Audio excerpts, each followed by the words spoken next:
Hello and welcome to Useful Idiots. I'm Katie Halper. I'm Mary Matte. Hey, everybody. Thank you so much for joining us. UsefulIdiotPodcast.com is our website.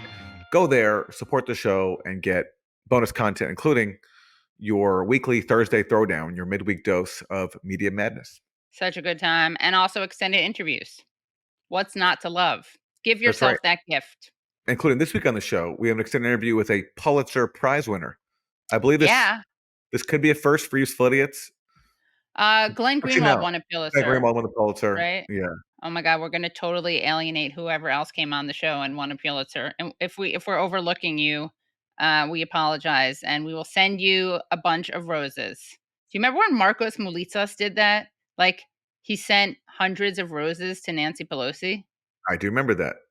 He founded, what's that website? The Daily Post. Yes. We will send hundreds of roses to any Pulitzer winner who we've interviewed but have forgotten. Yes. That's our promise. So should we start with the 4 basic food groups? Democrats suck, Republicans suck. Isn't that weird? Isn't that terrible? Let's do it. For Democrats suck, let's turn to Joe Biden back when he was running for president. This is what he promised.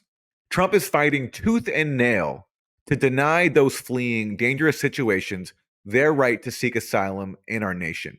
We should uphold our moral responsibility and enforce our immigration laws with dignity, not turn away those fleeing violence, war, and poverty. Amen to that. Indeed, and he also said this too. We must take urgent action to end Donald Trump's draconian immigration policies. In my first 100 days, we will end his inhumane asylum policies. So that was Joe Biden as candidate. Another amen moment. Yes. And what has Joe Biden done as president? Well, he's pretty much forgotten about all of his pledges about treating immigrants humanely, to the point where he's now announced a new policy on immigration. And this is what the ACLU has to say about it. The Biden administration just announced an executive order that will severely restrict people's legal right to seek asylum, putting tens of thousands of lives at risk. This action takes the same approach as the Trump administration's asylum ban. We'll be challenging this order in court. But wait a second. This is the same Joe Biden who promised he was going to treat immigrants humanely, unlike Trump, and that he was going to end Trump's draconian asylum policies. What happened?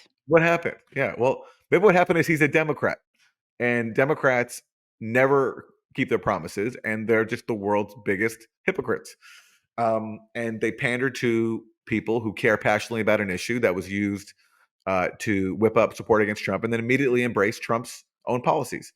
But yet Biden still wants us to think that he's different from Trump, even though he's now embracing Trump's policies. So this is how Biden tried to sell his reversal to the public. I believe that immigration has always been a lifeblood of America. We're constantly renewed by an infusion of people and new talent. The Statue of Liberty is not some relic of American history.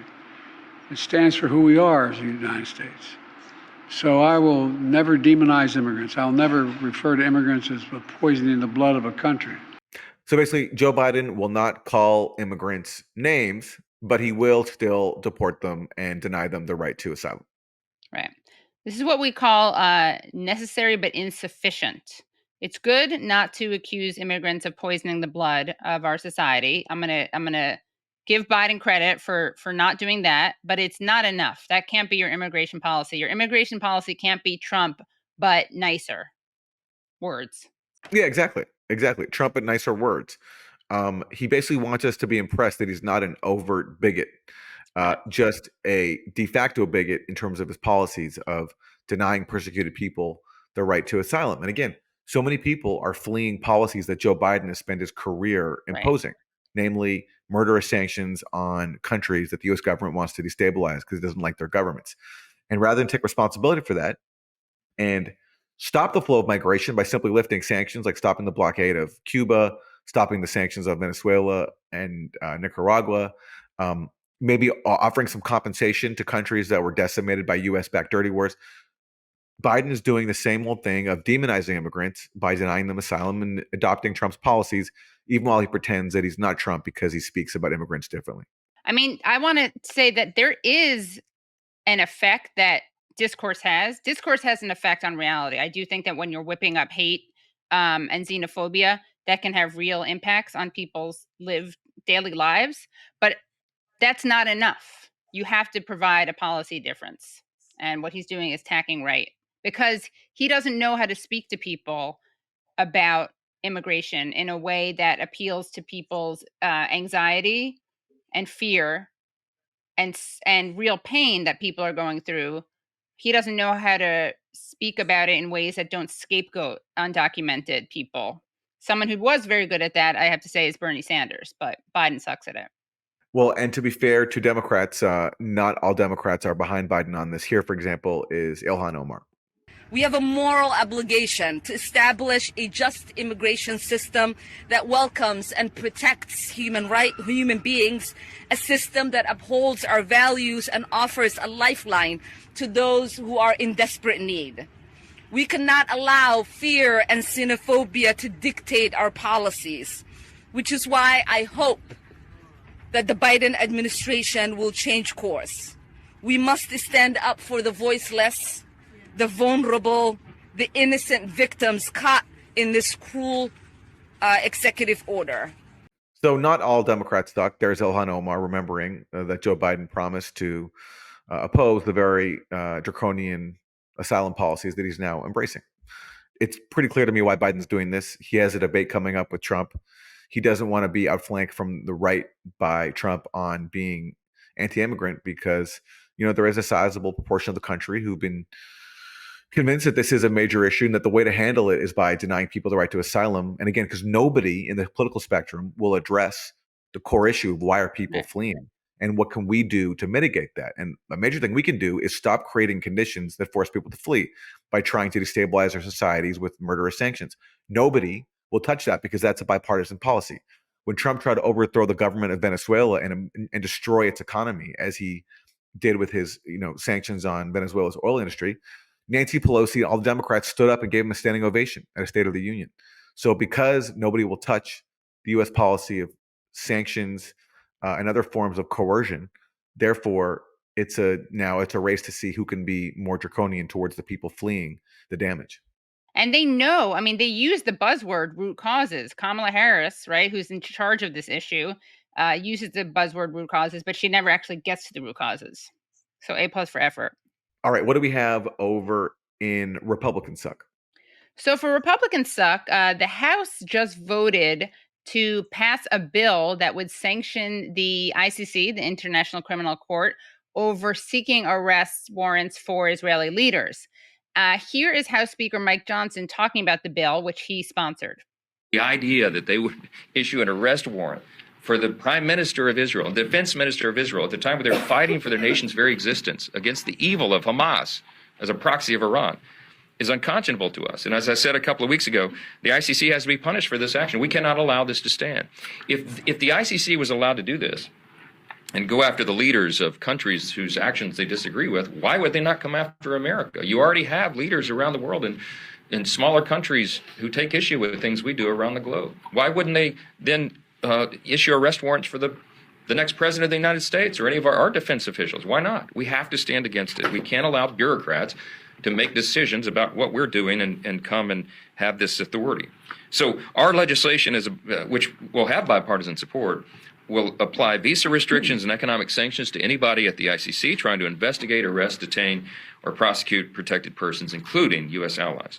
It's a really important step for us.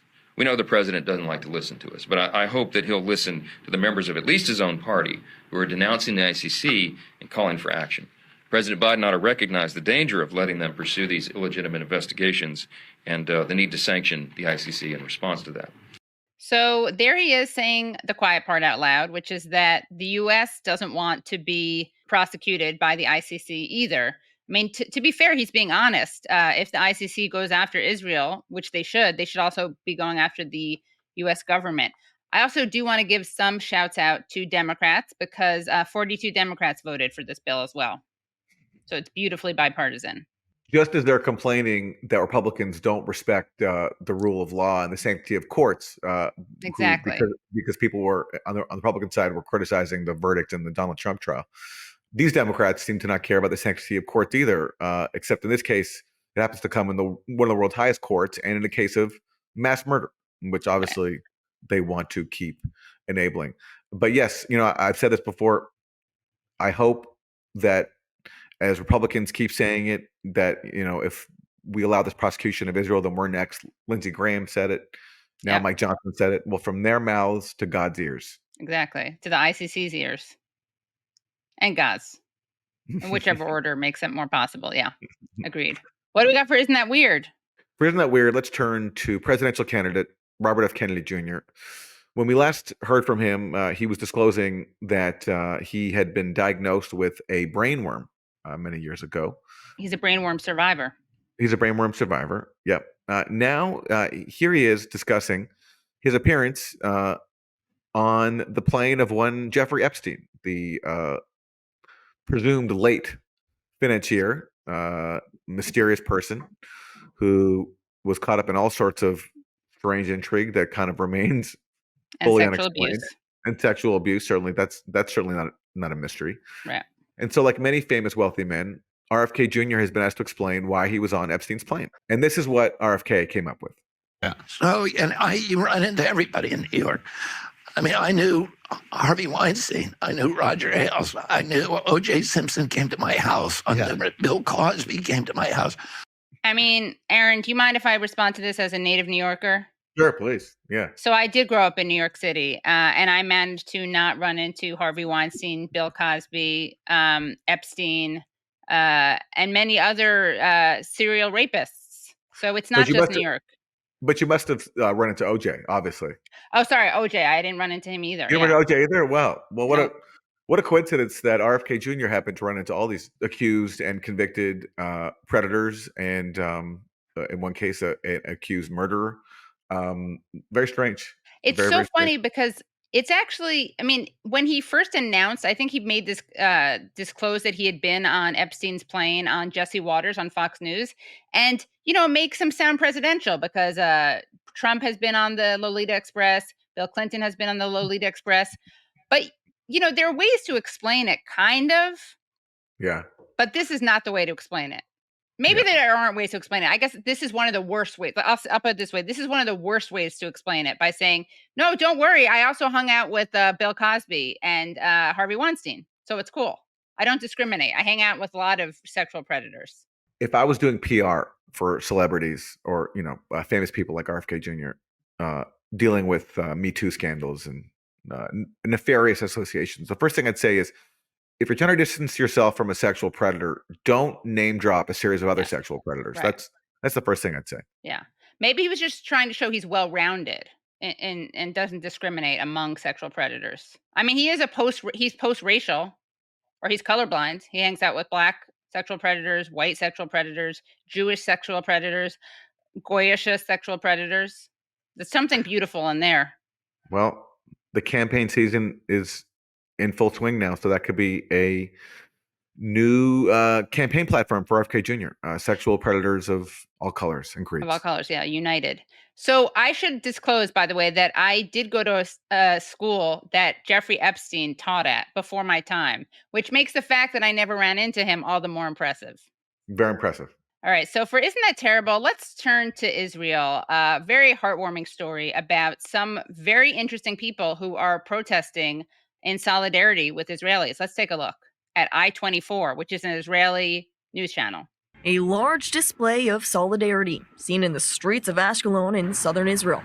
But take a closer look, and you may be surprised by who's actually waving these blue and white flags. Basically, my whole family was involved in the Second World War. They were Nazis. They were known as a Nazi family in town.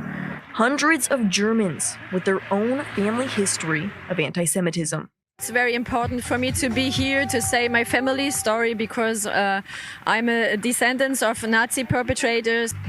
My family was actively involved in the Holocaust. My grandparents, also my grandmothers. And as I found out, I was very shocked, and I want to speak about because my grandparents, they didn't speak about it. They're all in the Jewish state participating in March of the Nations, a solidarity mission that brings together Holocaust survivors with descendants of the Nazi regime. I can't change the past, but it's my responsibility to affect the future and the present times. I can't change my family's past history of mass murder, but I can now express support for ongoing mass murder. Exactly. Yeah. Yeah. I wasn't around to stop the genocide of Jews, but what I can do is support the genocide being perpetuated by Israelis against another group of people. It's just too on the nose, this one. It's This one is too on the nose. You know, like those of us who have been making Nazi comparisons, this one Thank is you. just it's humbling. It's humbling It's almost. humbling, I'm yeah. humbled that these Nazi descendants would come and validate the Right. analogies that we've been making. But they obviously feel very deeply a deep kinship with ethno-supremacist Israel. Right. Makes It's sense. just yet another example of Germans making Palestinians pay the price for their crimes. Yeah. And let's be clear. I mean, in terms of atrocities, nothing can compare to the Nazi Holocaust. Nothing can. And we're not saying that the Gaza genocide is exactly the same, but there are similarities. Gaza is a death camp. The state There that is is attacking genocide. it, it's an ethno-supremacist state, just like the Nazis were. They're denying people all the basics they need to survive, just as Jews in the Warsaw Ghetto were, hit with starvation and other forms of deprivation. So there actually is a lot of similarities there, and I'm not surprised to see Nazi descendants, whether they realize it or not. I think validating that comparison. So you just can't make that up, and it is definitely terrible. And yeah, Aaron, like you said, I mean, there are differences. There is kind of a mechanized, industrialized, very methodical killing of Jews. But the point of never again, or at least the way I was raised with it, and obviously you, Aaron, are the son of a Holocaust survivor, but the point of never again was never again in this exact way. And anything short of this exact way is A-okay. But that Yeah. is how a lot of people defend what's happening in Israel. As long as it's not the same thing that happened in Nazi Germany, or the same thing that happened in Europe, executed by Nazi Germany, then it's okay. Then we don't have to worry about it. We're in the clear. Like a common argument you'll hear is like, well, if this were genocide, then everybody in Gaza would be killed by Israel, right? So therefore, it's not genocide. Well, Right. is that the standard we want to adopt, where everybody has to be dead to call it mass murder or a genocide? Is that what we want to be enabling? Either you oppose mass murder or you don't. Right. And either you believe never again when it comes to mass murder or you don't. And those are your 4 basic food groups. Hope you're full. Hope you feel satisfied.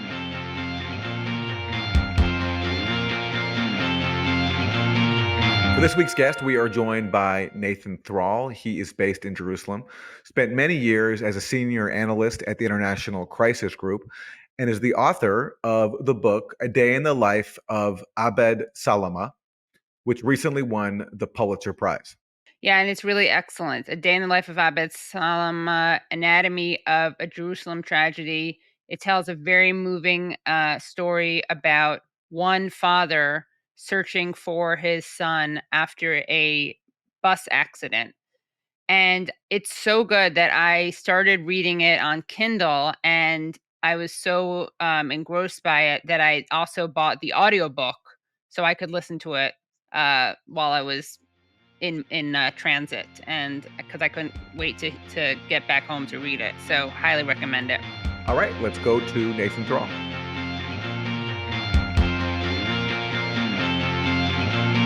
Nathan Thrall, thanks so much for joining us.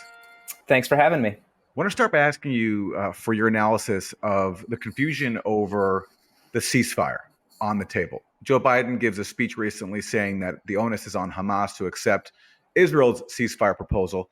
The Israeli Prime Minister Benjamin Netanyahu then says that our goals have not changed. We'll not accept an end to this war until Hamas is completely destroyed. Yet some other Israeli officials say they have accepted the ceasefire. What is your take? What is the ceasefire offer on the table, and who are the main obstacles? So the offer, by all accounts, is in Biden's speech is basically the Israeli offer that was presented privately, and that Biden was then publicizing this offer in order to corner Netanyahu and force him to actually accept publicly what his negotiators had put forward. Now, one of the reasons that he felt that he needed to do that is because the offer looks like a total defeat for Netanyahu's voters and for much of the Israeli public, because it entails all three phases of this deal would entail essentially leaving Hamas in place and a full withdrawal from Gaza and a major prisoner exchange and a full end to the war. Netanyahu has messaged over and over again throughout the war, and especially in recent months, that he will not end this war. Israel absolutely categorically refuses to end the war until Hamas is totally defeated. And this is a total contradiction of that. And so since Biden has put that proposal out, he has been quite cagey, and he has repeated that, our position hasn't changed. We still demand the defeat of Hamas before we're talking about an end to the war, which is in direct contradiction of the proposal as put forward by Biden. But he claims in his messaging, he's trying to make it sound as though there's no contradiction. So where do you think this is heading? Is there any political space inside Israel right now for Netanyahu to accept either a permanent ceasefire or at least a temporary one, which is what the first stage of this proposed deal is supposed to be for 6 weeks? Yeah. So that's the giant loophole in this deal, is that it consists of 3 phases, and the permanent ceasefire comes in the second phase. During the first phase, which is a limited prisoner exchange, they're supposed to negotiate the second phase, which is a broader prisoner exchange and the permanent ceasefire. And so Hamas has very little reason to believe that Israel would go into this and actually see it through to the end of the 3 phases. And that's one of the great difficulties in this deal for the Biden administration. I do think that Netanyahu would like to see just the first phase implemented. So then he gets a limited prisoner exchange and he gets to resume bombing Gaza at the end of that, just like we had in the fall. What is the atmosphere like in Jerusalem, where you're based right now? What do people want from this government at this point? And can you describe the tension between the hostage families and the rest of Israeli society? There is widespread support for the hostage families, and the hostage families, the majority of them are blaming this government for not doing nearly enough to bring home the hostages. Many of the kind of center-left voters who came out in large numbers to protest against this government before October 7th over the so-called judicial reforms that were being put forward, those same people are out now protesting against this government.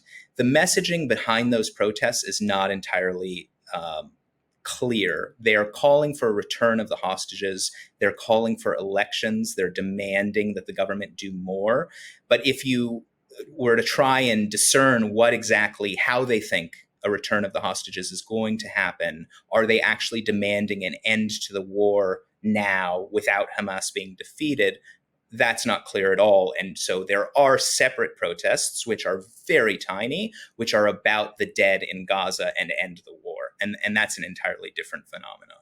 What do you think the government's goals are right now? There's obviously talk of a political motivation for Netanyahu, which Biden, kind of shockingly, but also kind of predictably, because he's so gaffe prone and has these moments of honesty by accident, he referred to Netanyahu's, that it's reasonable to believe that Netanyahu is extending the war for political reasons. How much is it political survival for Netanyahu? How much is it the desire to ethnically cleanse Gaza? Is it both of those things? Well, obviously, Netanyahu has his political survival as a key interest, and one of the major reasons why the proposal that Biden put forward is so difficult for him is that his coalition falls apart immediately if he agrees to it, and so that is number one for Netanyahu. But of course, he does indeed want to continue to pulverize Gaza, and I think that many on the Israeli right believe that actually the war is not going as badly as many detractors might say. And this is all much more sustainable than people realize. There was a presentation by Netanyahu's former national security advisor, Yaakov Amidror, who gave a kind of very rosy picture of the war and talked about how we still have U.S. support. Don't listen to all the noise. That's there 100%. That's what matters. We took a long time to take over Shifa Hospital the first time, but when we went back the second, it's a half hour and we were in there, and the rest of Gaza is going to be like that too. We can establish a number of corridors, like they have one corridor splitting North and South Gaza. We can establish a number of those, and then Gaza is fragmented into little pockets like the West Bank, and we can go and do raids as needed until we just exhaust them. This is what we did in the Second Intifada. We had Operation Defensive Shield. We went into the city centers in the West Bank, and then as needed, we go back and we raid and we invade and we exhaust them. We can do this. So I think that's a view that's not that far from reality if the external pressure remains as weak as it is. And let me ask you your thoughts on what Hamas is thinking. I know that Hamas is not a monolith. There's a split between the armed wing that's actually inside Gaza and the political wing, which is based outside of it. But let's start with October 7th and move to the present. Do you have any sense of what Hamas was thinking in terms of its goals for October 7th? Was the way it was executed, did it go according to plan? Were the atrocities that happened against Israeli civilians, was that a part of a plan? You've covered the Middle East for a very long time as a senior analyst at the International Crisis Group. I'm curious, your thoughts on whether what happened on October 7th, how that jibed with your understanding of Hamas and their strategy. And to the extent you can speculate, what their thinking was in launching that operation, I'd love to hear your thoughts. Sure. I think speculate is the right word, because even within the leadership of Hamas, I think there were many who had no idea that this was coming. So my own view was like many others. I believed that Hamas thought the number one priority now was the West Bank, and that their real effort was to try and have some kind of uprising take place in the West Bank. And I had heard that from them over many, many years, interviews in Gaza. And so, this was a total shock to every kind of analyst of this place, including analysts close to Hamas, including analysts close to, Israel. Everybody was shocked by what happened. And, I think that the primary goal was to turn over the table. They had tried everything. They had tried this March of Return. The whole world watched as unarmed Gazans were slaughtered by Israeli snipers on the border as these people are just protesting toward the Gaza border fence. They had tried multiple wars with Israel, and they had tried, keeping the peace and hoping that the siege was going to be eased. None of these things were working. It seemed to them that they were trapped in a situation of perpetual siege, and a population that, despite knowing that Israel is the one imposing the siege, nevertheless does attribute some blame to their own rulers for the situation. So I think that the main overriding objective was to try and overturn the status quo with the most dramatic act that they could possibly do. And it remains to be seen how successful they will be. It's not impossible that they will succeed in getting a new kind of arrangement. It's also possible that, for example, if this Biden plan were to go through, that we would see more or less a return to what we had before. Hamas rule in Gaza, Gaza under siege, and this will be remembered as this terribly bloody war, but actually, in terms of its consequences, not having changed that much, just like the previous so-called rounds had not changed much. And again, I understand this is just more speculation, but to the extent you can answer, where do you think Hamas sees itself now in terms of its strategic position? Yes, the Palestinian issue is now on the world stage like it never has been, but also, Gaza's been almost completely destroyed. Tens of thousands of people have been killed. There are reports in U.S. media that U.S. intelligence believes that Israel's only killed a relatively small amount of Hamas fighters. So Hamas militarily appears to be holding strong. But where do you think Hamas sees itself now in terms of its strategic position, in terms of advancing its long-term goals? And do you think they want to hold on to power inside Gaza whenever this ends? So one thing I will say is that the way that Hamas has performed militarily over the last 8 months has shocked everyone almost as much as the initial attack.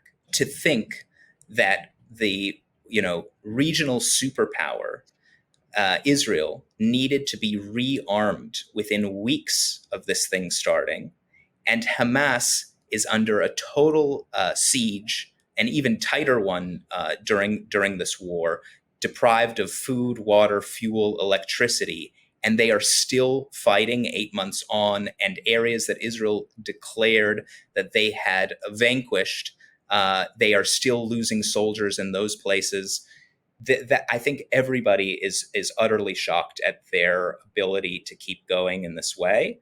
And I think that they politically feel that they are in the strongest position they've ever been in. They are at the center of the Palestinian issue. They have brought the Palestinian issue to the top of the international agenda. We have European states have now recognized the state of Palestine in the middle of this bloodshed, and that would not have happened if it weren't for October 7th and this war. And they are very popular now among Palestinians, and they are in a position to lead the Palestinians. I think that things have gone very, very well for them so far, despite the terrible price for Palestinian civilians in Gaza. You're joining us from Jerusalem, where you live. What brought you to Jerusalem, and what is life like there for Palestinians?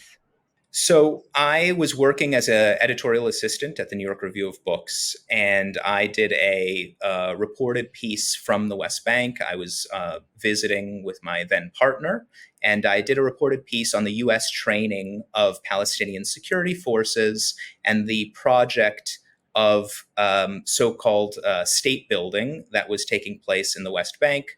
To the idea, which went under the name Fayyadism after the prime minister at the time, Salam Fayyad, was that you would build a Palestinian state from the ground up by having the Palestinians check all the boxes and show that they are ready for statehood, and have the World Bank and the IMF say that the Palestinians have done everything. They've provided Israel with security. They've reformed their security forces. We're not focused on this so-called top-down process of peacemaking, which is a failure and hasn't gone anywhere. And Fayyad is the new David Ben-Gurion, and he understands what the Zionists understood, which is that you just have to build the state on your own from the ground up. And I came and I reported on that, and it was a very critical piece at a time when all of Washington and Europe was enthralled with this idea.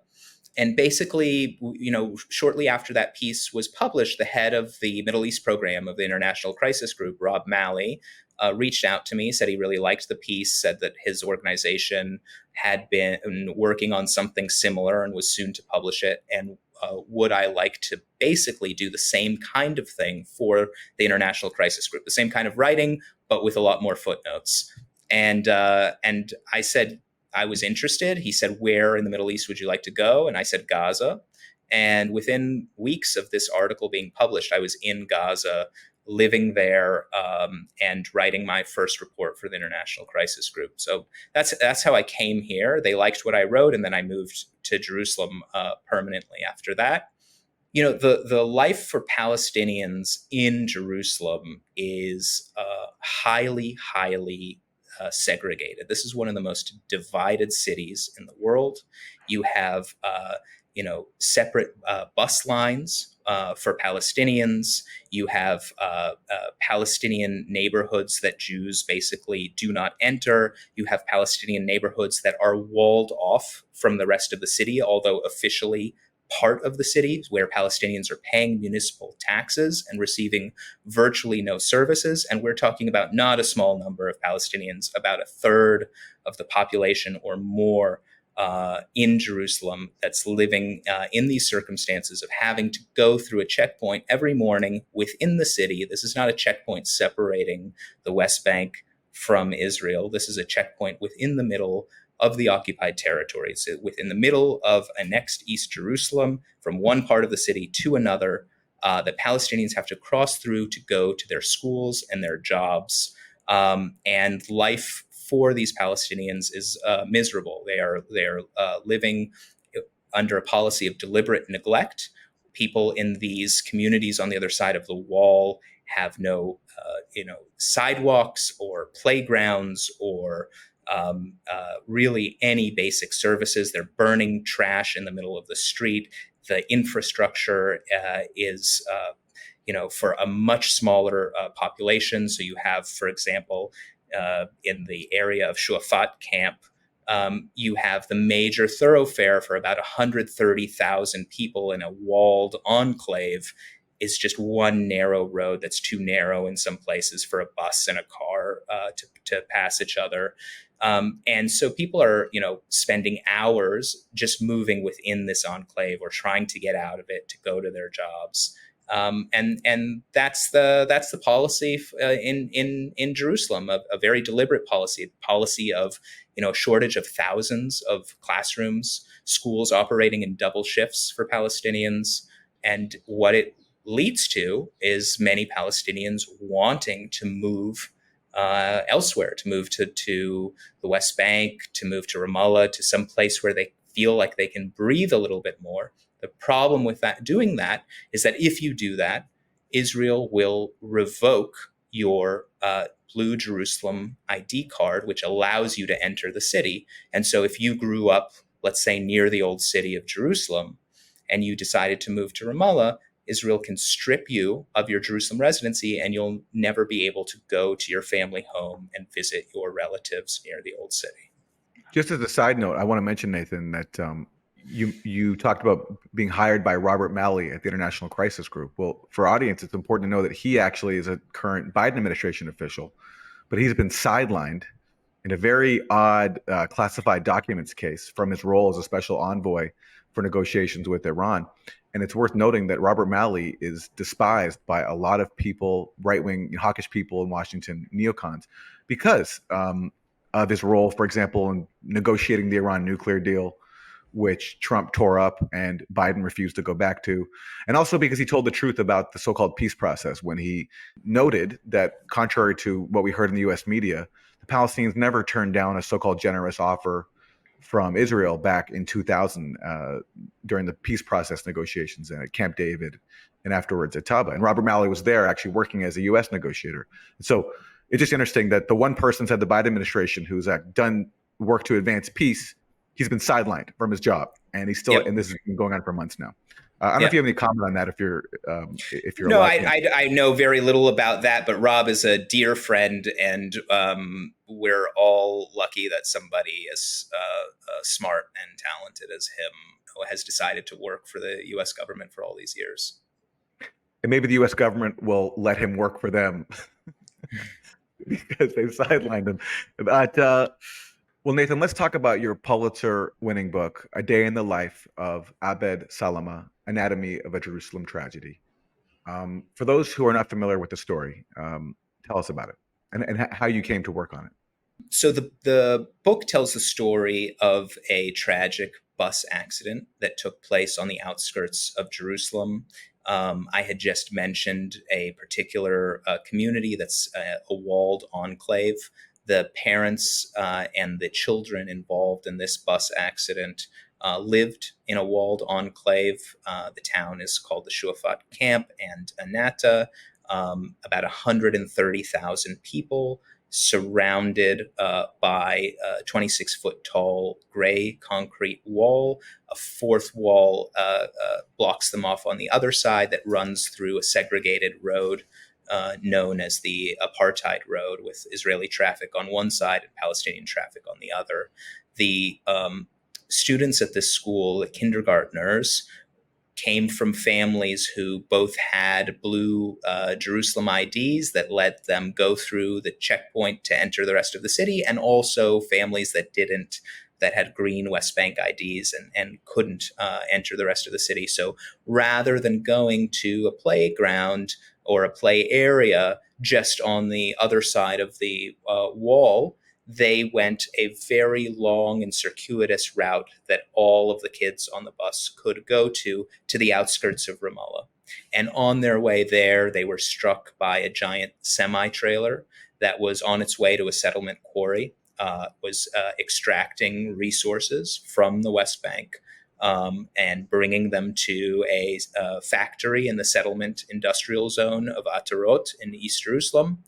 And the semi-trailer struck this bus.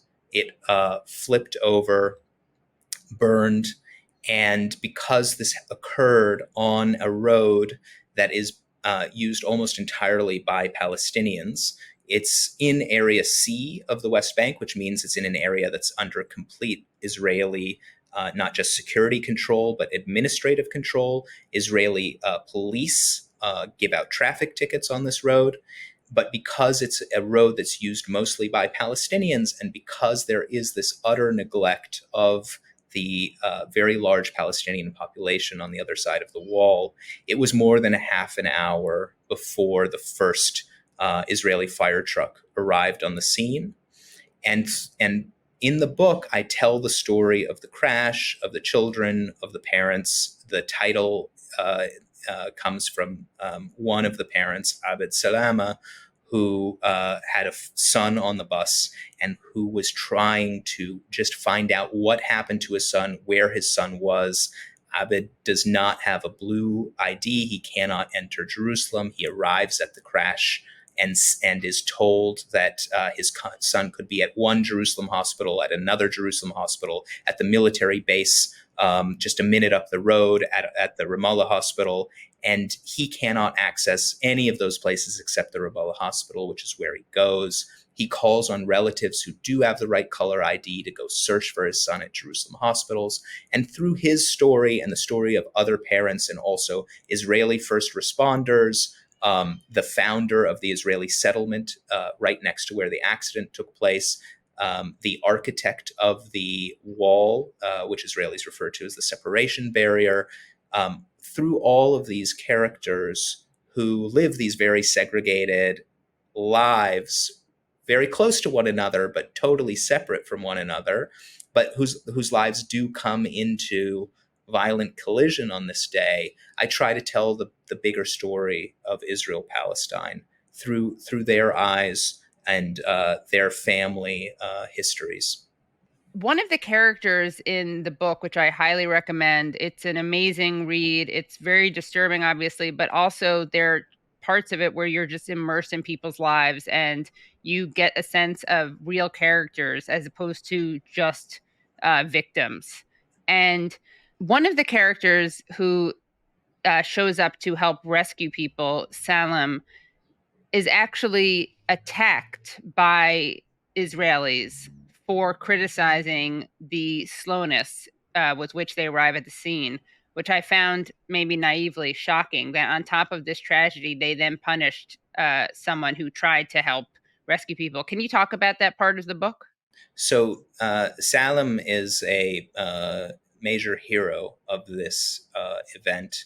He went into this burning bus at great risk to himself, and together with one of the teachers, rescued dozens of children, pushed them out through the windows of this flipped over bus. And he kept going back in and in and in to a bus that everybody thought it was insane to enter. And at the end of this rescue, he was destroyed. He was in tears. He was shouting he should have saved more. And any personnel of any kind who came later, whether it was Israeli soldiers or civil members of the civil defense team, anybody who came in a uniform, he shouted at them and said, "You killed these kids."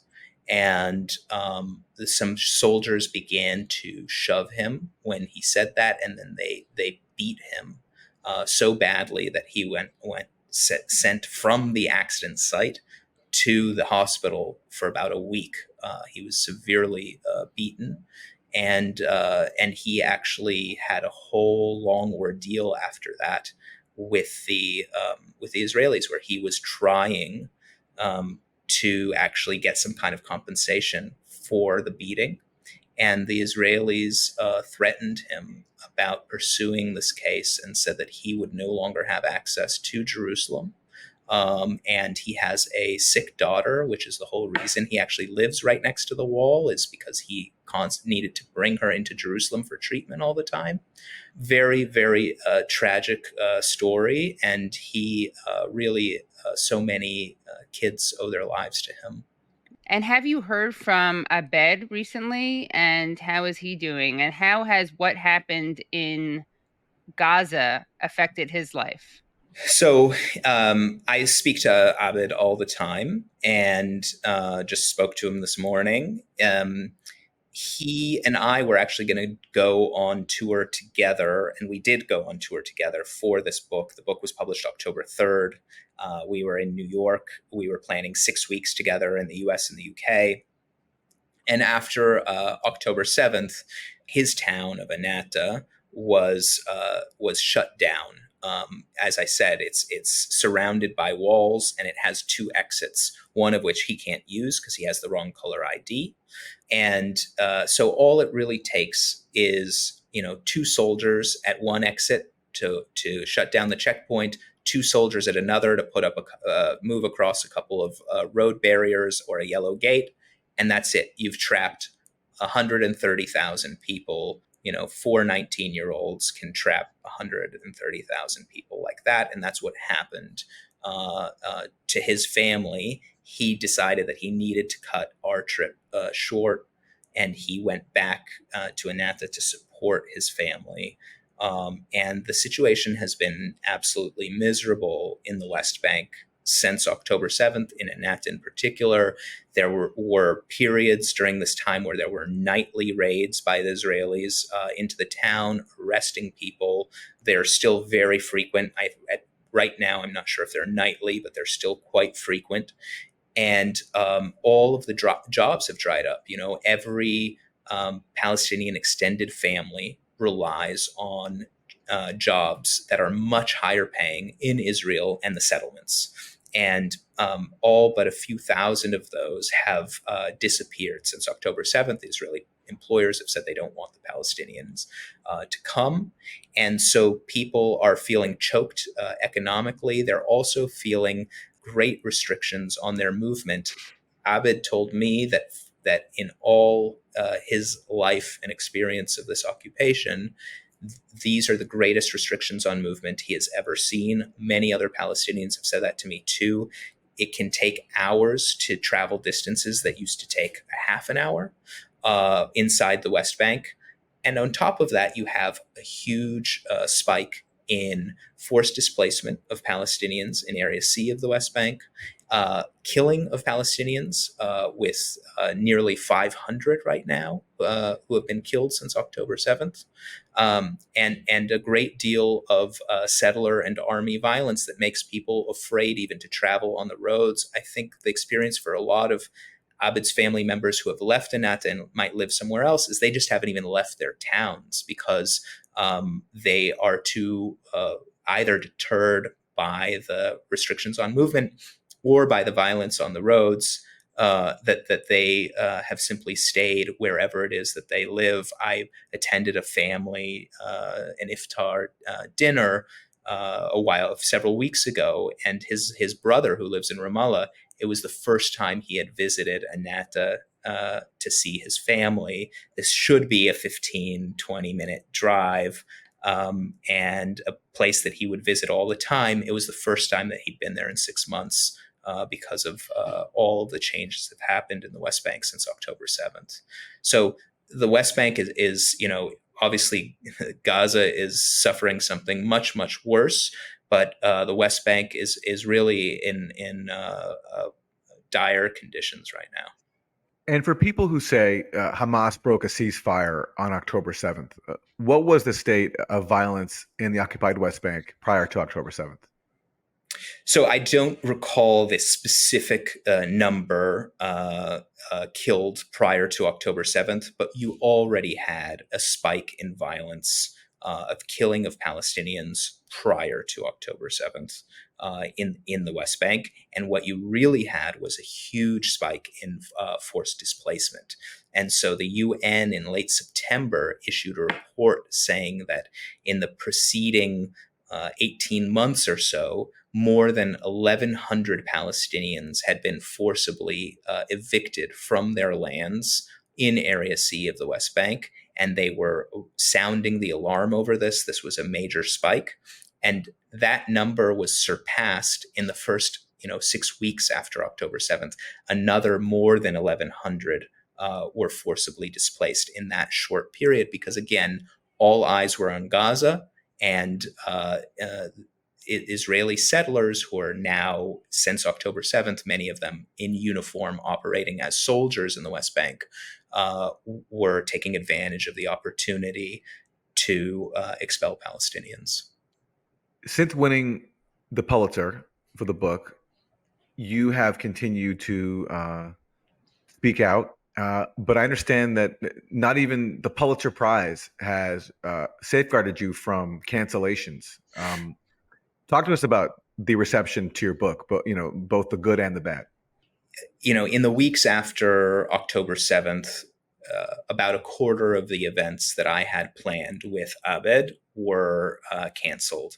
And these are institutions that had already agreed to host me, that wanted to host me, that considered themselves progressive in some way or liberal and wanted to expose their audiences to the life of Palestinians under occupation, wanted to challenge their audiences. And after October 7th, they were fearful of doing that and canceled these events. There were different reasons in different places. In the UK, I had an event that was just canceled by the UK police. That was in the week after October 7th, and they were shutting down anything that had Palestinian in the title. There was even a concert of traditional music at a church in London that they shut down because it was Palestinian music. So that was the kind of general reception that I was facing, and even more recently, I had an event the day after the Pulitzer announcement in Frankfurt, Germany, and that event was canceled just a few days before it was to take place. Fortunately, we found at the last minute another venue to host us. But as with many of these cases, the people who are canceling never offer a substantive criticism. We came to the Frankfurt folks and said, why? You agreed to do this. You wanted to do this. You knew who I am and what this book is. And they hadn't read the book. They could not offer a single reason why they were doing it. And so again, that they did the cancellation a few days before the Pulitzer. I've yet to experience a cancellation since it, but I definitely think it's quite likely that they will continue to happen regardless. Is there anything else that you want to tell us about the other characters in the book in terms of any updates or how they've been impacted by October 7th and Israel's genocidal war on Gaza? I mean, the person who's really been most deeply affected is Abed's sister-in-law named Ruba. She is a prominent journalist in the West Bank, very well-known television journalist, hard-hitting, has really done some powerful investigative reports holding the PA to account. And she has a lot of family in Gaza, and she has had a number of relatives who have been killed. Abed also, his wife, Haifa, has a relative who was killed in the West Bank.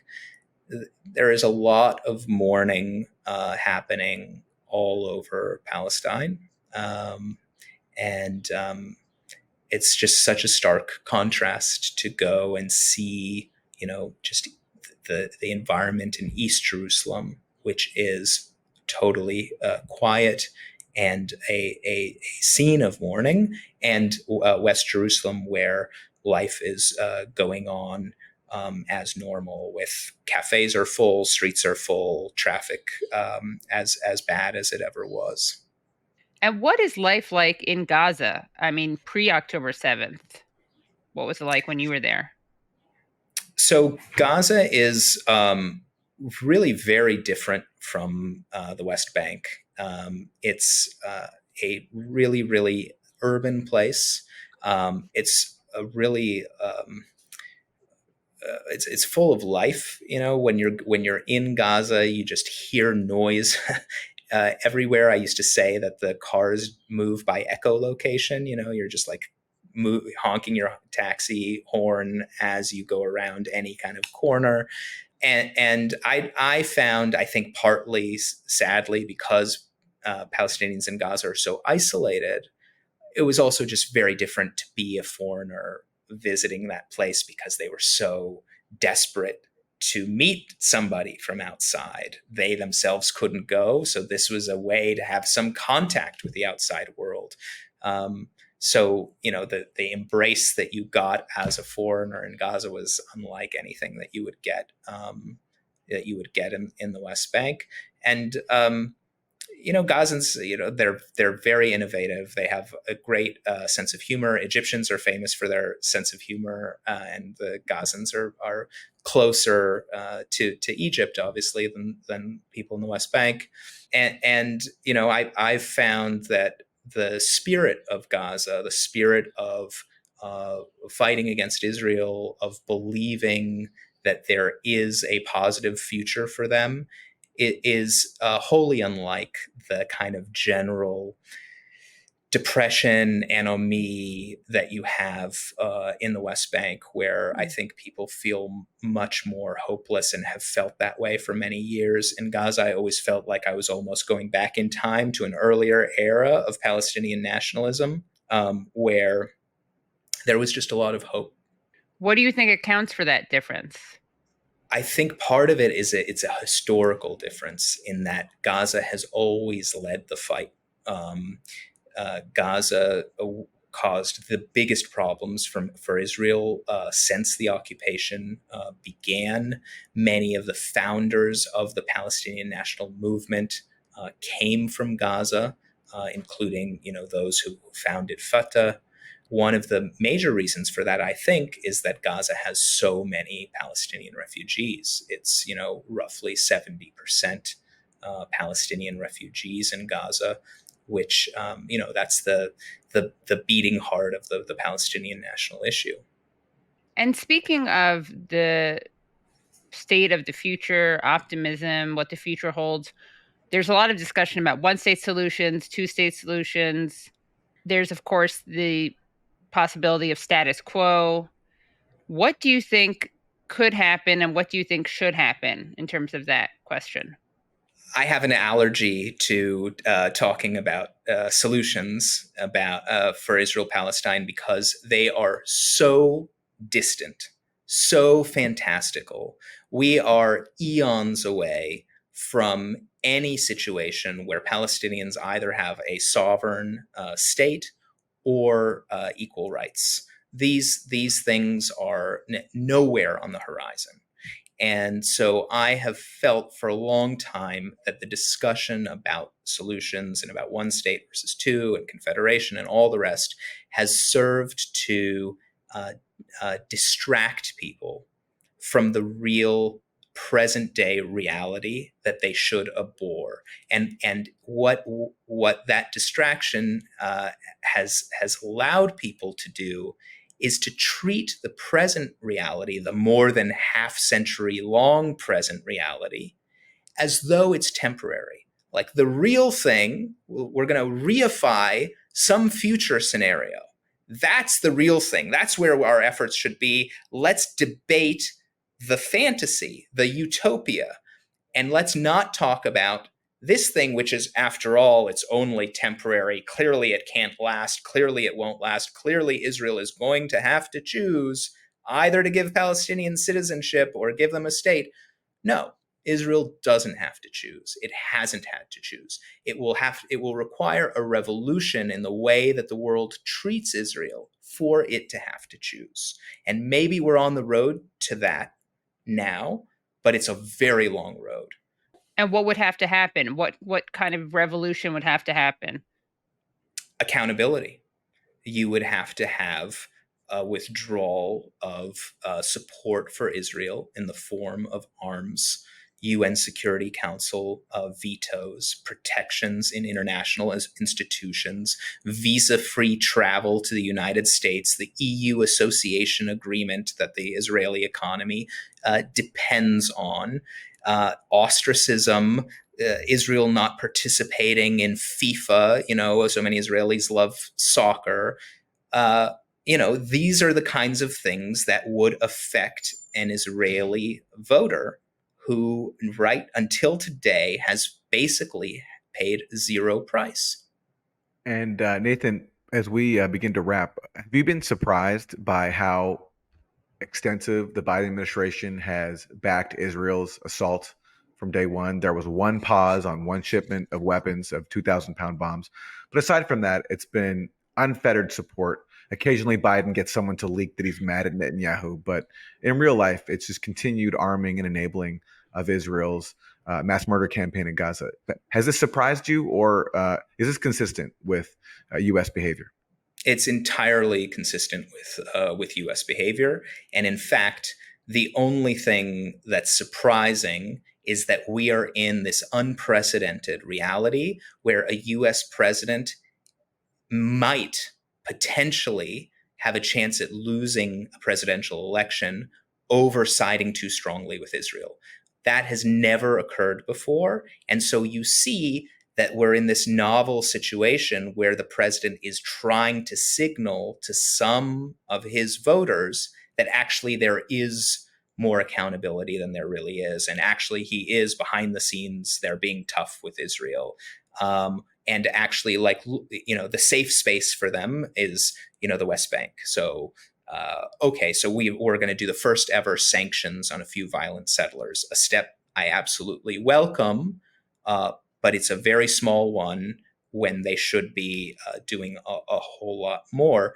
But again, it's a new reality in a different sense of, wow, there's actually popular and electoral pressure on a very pro-Israel American president to do more to pressure Israel and to have some sense of accountability. And so that's why, shifts in public opinion, these protests on college campuses are so important. They really have made a difference. Returning to your experience in Gaza, so people have said if you're Jewish, it's not safe for you. You'll get thrown off a roof. You are a Jewish person. You were in Gaza. Can you talk about that aspect of it? Well, as you can see, I've survived every roof tossing that I've experienced. Yeah, so I did not experience anything of that kind in Gaza.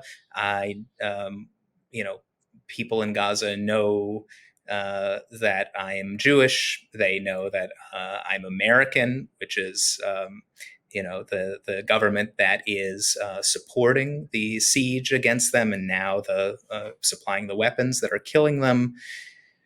And so, it's been the exact opposite experience for me. And I'm constantly shocked, actually, at the degree to which Palestinians are always making this distinction of, I really oppose the policies of the American government, but I love Americans. And I keep hearing that, and I'm just wondering, when am I going to stop hearing that? Because it's striking, and we don't deserve it, really. As we wrap, and thank you so much for talking to us, and I can't recommend this book enough, but any final thoughts that you want to share with us and with our audience? I think the main thing is, I imagine that a lot of your audience is quite supportive of the protests that we've seen in the U.S. And I just want to stress how very important those protests are, and how we really do need to have a major shift in America toward an entirely different relationship with Israel and a different policy toward Israel. And the key to doing that is through popular pressure and showing the politicians, actually, there's a price to pay for violating Palestinian human rights and supplying the weapons to do what Biden himself has called indiscriminate bombing in Gaza. The Pulitzer-winning book is called A Day in the Life of Abed, Salama, Anatomy of a Jerusalem Tragedy. Nathan Thrall, thank you so much for joining us. Thank you for having me. Really a pleasure.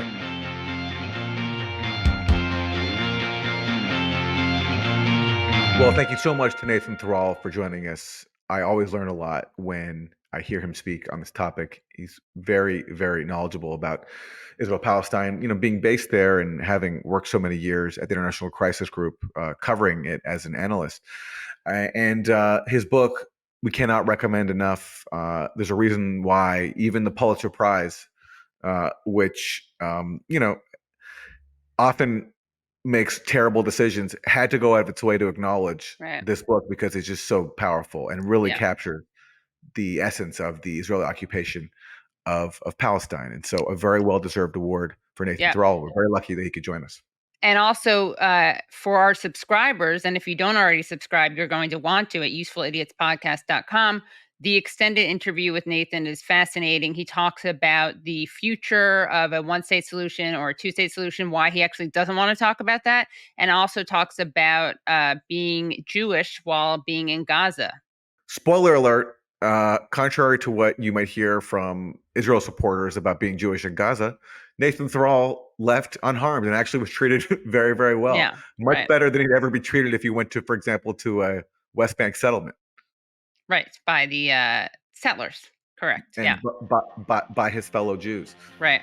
All right, guys. Thank you so much, and we will see you next week. Thanks so much for listening to and watching Useful Idiots. For extended episodes, bonus content, and our weekly Thursday Throwdown episode, please subscribe at usefulidiotspodcast.com. Support the show for free by subscribing on YouTube, Rumble, and wherever you get your podcasts. And if you like the podcast, don't forget to rate and review. You can also follow us on Twitter at UsefulIdiotPod. Thanks for supporting independent media. We'll see you next time.